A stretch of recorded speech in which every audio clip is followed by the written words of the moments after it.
So as I mentioned before, the Sicilian Dragon may be the most popular form of the Sicilian, and it's really fun to play. And you get a lot of really similar positions out of it, which is really great. So you know what you're trying to achieve. So let's just go through it. And I'm going to give you as much information as possible in this lesson. I've got an entire couple of courses on openings where I go very deeply into this really rich opening, and it takes like a whole entire course to learn all the variations for both black and white and everything. But I'm going to give you guys as much as I can in one lesson so you can go out there and use it effectively in your game. So let's just get straight into it.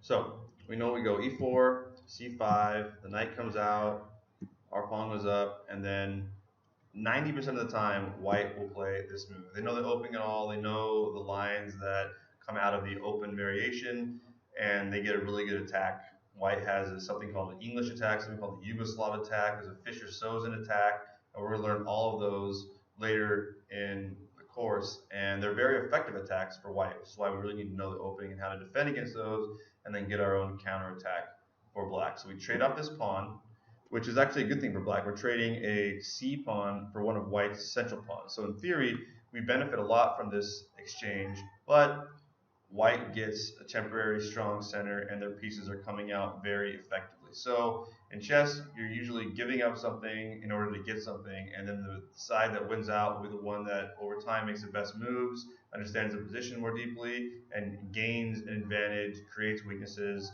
and eventually tips the scale in their favor, which leads to a decisive attack on the king or winning some material and then converting into an end game. So we play our knight out, and they play their knight out, and this is where we go into the dragon. So we play g6. We're going to fianchetto our bishop. If white knows the opening, they will immediately play this pawn move, usually to f3, in order to stop the black knight from coming down here and threatening the light squared bishop that wants to be placed on e3 here. This is a natural formation for white to put their bishop on e3, put their queen on d2, and be prepared, especially when we have a fianchetto bishop, to try to trade off that bishop later in the game when the time arises. Because whenever you have a fianchetto bishop, the whole point of fianchettoing it is to make it a strong piece that aims down this long diagonal. It's one of the reasons that this position got its name the dragon variation, because this position with the open board has such a strong bishop right here that we say it breathes fire down the board. It's a fire-breathing dragon. It's such a strong piece. And also because of the shape of the pawn structure right here, it kind of looks like a dragon as well. So that's why it got called the dragon variation. And so we're going to fianchetto our bishop. White will continue with their plan of setting up their skewer here, this battery of these two pieces. We will castle immediately, right? Castle early and often. We almost always want to follow that rule. Very rarely will we not want to castle our king. They'll put their queen there, and we will just continue with our development. We're going to knight out. If they want to trade knights here, that's fine with us. We'll take with this pawn, and we'll have a really strong central pawn structure and an open b file. We can put pressure on this pawn and have them make concessions. A lot of lower level players do this. If I play this move, usually if it's a really low level player, they won't get to this position anyway because they won't know exactly how to set everything up. But when I do this, even players rated 15, 1600, they'll trade off this knight. And this knight that they have for white, it's a good piece, it's in a good location, and they've already moved it twice. So trading it off for this black piece has only been moved once, and then strengthening our pawn structure is not a smart thing to do. It doesn't make any sense, basically. So you don't have to worry about them taking that knight and putting your pawn here and derailing our plan of setting the opening up like the way you learn in this course. Your opponent will make different moves than you're going to see in this course. At some point, they will vary from it, which is why we need to know what we're trying to get out of the opening, and just follow the moves as best we can, and then adapt when they vary from it. In theory, when they vary from the book moves, that means they've made an inaccurate move. It's not as good as the book move. So that means that we should be able to take advantage of it in some way. But to follow up with the opening, we're going to continue to develop and set up our pieces on these really good squares. Black's going to have this open or semi-open C file, so it makes a lot of sense for us to move one of our rooks here and aim it down the board. White is going to usually castle long and attack our king. It's a very dangerous attack. This setup right here works very well for white in many, many different situations, because against a fianchettoed king, You want to try to trade off the bishop, as I said. You want to pawn storm. You got your rooks aimed down here, and it's very dangerous. So we need to know how to defend against it. But if you know the best moves to use to defend against it, we can successfully do so, and then we can counterattack on the other side and hopefully win the game. You got to know some of the key moves. Okay, so after they castle along, we're going to continue to develop. We're going to get our bishop here. We're going to get our queen out, usually to a5, which does a couple things. It threatens this square if this knight moves. It threatens to trade off the queens because black has a really good endgame setup here. A really strong pawn structure, and if these bishops come off, and if white has a strong attack and we're able to trade off the queens, that alone will usually nullify the attack on the king. Usually you need your queen for a good attack. Once the queens come off the board, the position will slow down without all of that power of that major piece. Not always, but usually that's what happens. So if we can trade off the queens, and then we have a really good endgame position, and we can also attack their king with the pawn storm ourselves. So usually we want to get our queen here. This queen being on a5 also does the extra thing for us of helping to defend this really important h5 square. As we'll see, when white makes their pawn storm, we want to defend this square, and we want to keep these pawns closed. Whenever your king's being attacked by a pawn storm, you want to keep the position closed up. You don't want to allow it to be opened up, because that allows the attack to come down on your king, and pieces can get pinned and traded off, and there can be sacrifices and you can get checkmated. And so this is why this is a really dangerous attack for white, which is why this is a really fun position to play for both black and white. But from black's point of view, if you know how to defend against this, not only in the Sicilian defense, but these patterns that you learn with this opening can also be used in lots of other openings. And so we're going to learn that as well. So we get the bishop out. Usually white will want to bring their bishop out to c4 because it pins this pawn, and then when their attack comes later, and if they are able to trade off some pawns right here, you can't take back with this pawn. Or if somehow this gets traded off, the bishop's aimed at the king, so it adds some pressure here, and it gets the piece out so the rooks can be connected, and so it's a really popular move to play.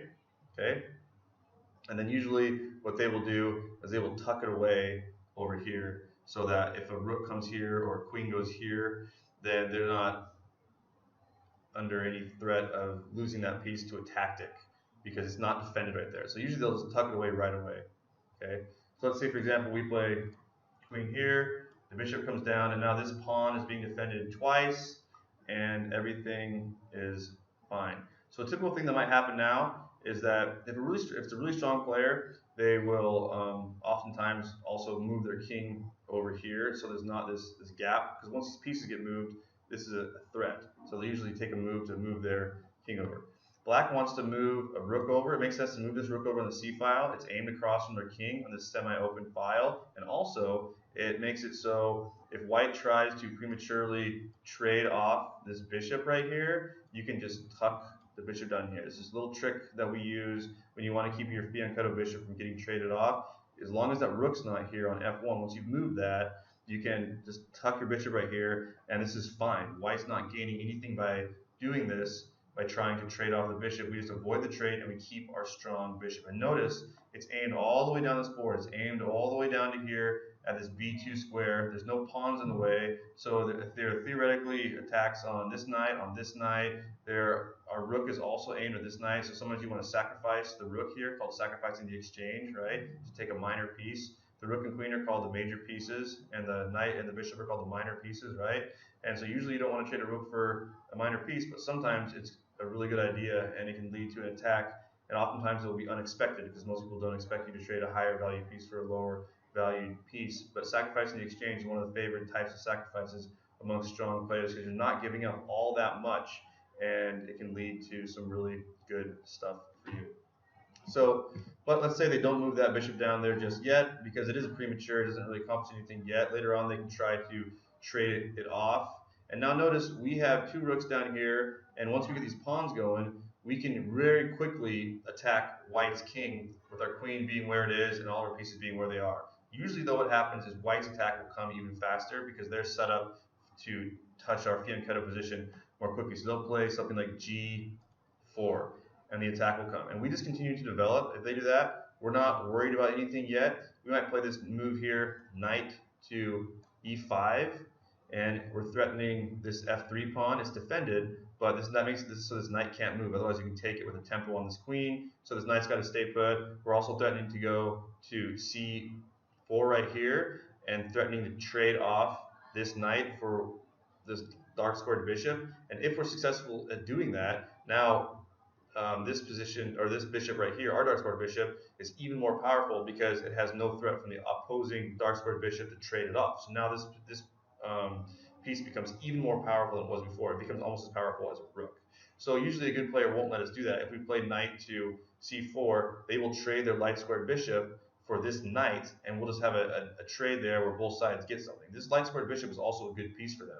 It's aimed down on their king. So by trading off this knight for that piece, it weakens his defense of this square, and we're trading off one of their good pieces for one of our, we could call this knight a good piece, but its primary purpose is to make this trade and sort of soften up their king position. So this is a good position, or a good move to make. Usually white here will go ahead with the attack. See, the pawn storm is coming fast. Now this is a key move in the dragon variation. It's been analyzed for literally decades. The strongest move to play right here is to play h5 immediately and stop it. If they continue to try to open up immediately like this, we can just take that pawn back with our knight, and the position is closed. And then we just leave our knight there. It's closed. It can't be opened up. If this light squared bishop was over here instead of here, which some people like to do, it's a little bit more dangerous in this sense, because then they can push this pawn forward and threaten to take our knight, move the rooks over, and that's dangerous as well. There's lots of different variations. But in this case, it's closed now, and their attack is pretty much stopped. They can push this pawn forward and knock this knight over, and we can make the move I said previously, but their attack is coming more slowly. We've got lots of ways to defend, and again, another reason why we put our queen here is because it's also another way to defend this. So a good player won't immediately take that pawn because it doesn't achieve what they want, which is to open up the position and attack the king. So at this point, they're going to bring over more reinforcements. Now again, if they try to trade off the bishops here, we just avoid it like this. If they try to take this now, we just take it back. So this is how you defend, and everything will be fine. You're going to have an equal position, and now you can counterattack. So it would be an ineffectual attack if white does that. And a lot of white players will be impatient, and they will just try to open everything up like that, but you have to calculate, and they realize that they don't have quite enough firepower to make a successful attack yet. And if they do this, this is even better for us, because they think, okay, I'm gonna lodge these pawns up in their grill and make this knight move. But actually, this is a closed position now. There is no attack. I mean, the pawn's gonna go here and maybe come here. It's slow. It doesn't work. We can just move our knight over here. The position is not going to be opened easily. So this is actually a really good thing. This means their attack is pretty much done. If you're the attacking side and you're using a pawn storm, then you don't want the position to be closed. You want it to stay open. Okay. So that's not a good thing to do. So typically, what would white do then? White would probably just move a rook over and do something like this. Maybe move the queen over and get ready to take here. Now maybe they can take. And then when we take with the knight, now they can maybe look at some sacrifices, right? They've got this bishop right here. And so now if they take and we take with the knight, the rook could take this pawn, theoretically, depending on where these pieces are, and this pawn can't take back. So now it's starting to get a little bit more dangerous. But we're going to make this move, and we're basically going to force white to trade off this light squared bishop. So these are the themes that you're going to see. These are the positions you're going to see, and depending on how your opponent plays, it's not going to be exactly the same, right? But this is a really typical game. I've literally played this exact position to this spot, these exact moves, probably 100 times. If your opponent knows the opening well, they will make these best moves. But it will also vary, and you can play many number of other similar scenarios also hundreds of times, depending on which rook you move over, depending on where they put this light squared bishop, depending on the exact move order, it changes things. And so that's one of the reasons why the Sicilian defense is so fun to play. There are millions of variations, and they all play on this similar theme of black's going to be putting pressure on the queen side, white's going to be attacking on the king side. Each of these pieces is going to be serving a similar function in all positions. The battle between these dark squared bishops is going to be going on. The battle between these knights and this bishop is going to be going on. This theme between what the queens do is going to be going on. And it's just very interesting.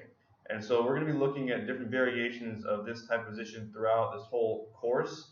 And I'm going to try to link it together so you can see, even though each variation of the Sicilian and each variation of each variation, each line, are different. We're following a similar theme, and you need to basically become fluent in all of them so that no matter what your opponent plays, you can go into a line that you know well and get a good position.